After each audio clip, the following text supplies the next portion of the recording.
আচ্ছা ভাই, যেই কয়দিন খেলা হয়েছে সেই কয়দিনই টিএসসি তে আসা হয়েছে।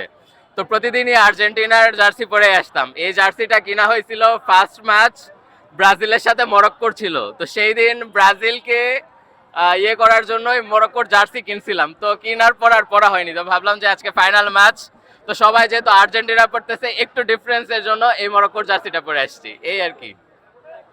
আচ্ছা, কি মনে হয় স্পেনের সাথে আর্জেন্টিনা জয় পাবে কিনা বিশ্বকাপ মেন হবে? ভাই আমরা 100% আশাবাদী। আমরা 100%ই এইটা আশা রাখবো যে আজকে আর্জেন্টিনায় জিতবে এবং ভালো একটা ডিফারেন্স গোলে জিতবে। মানে 1-2 গোলে না, হয়তো 5-2 গোলে জিতবে বা 4-1 গোলে জিতবে, এটা আমরা আশা করতেছি।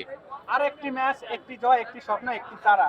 হ্যাঁ। ইন্টার বাজবে। কি মনে হয় সম্ভব কিনা স্পেনকে হারিয়ে সেটা? ইনশাল্লাহ, কারণ আজ আমাদের মেসির আজকে শেষ ম্যাচ, তো এইটা নিয়ে আমরা বাঙালিদের যেহেতু ইমোশন একটু বেশি, দ্যাটস ওয়াই আমরা একটু ইমোশনাল হয়ে আছি এবং মেসির প্রতি আমরা এতটুকু আশা রাখছি যে আর একটা স্টার অবশ্যই মেসি পুরো আর্জেন্টিনাকে উপহার দিবে এবং আর্জেন্টিনার সমর্থকদের আর একটা স্টার উপহার দিয়ে মেসি বিশ্বকাপ থেকে বিদায় নিবে।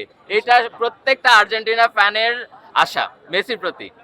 আচ্ছা, গোল শেষ বিশ্বকাপ মেসির বললেন, সেক্ষেত্রে গোল্ডেন বুটে এমবাপ্পের থেকে 2 গোল পিছিয়ে আছে এখন পর্যন্ত মেসি। কি মনে হয় আজকে 2টি গোল আমি শতভাগ আশা রাখি যে আজকে ওই 2টা গোল ওভারকাম করে গোল্ডেন বুটটা মেসির কাছে যাবে।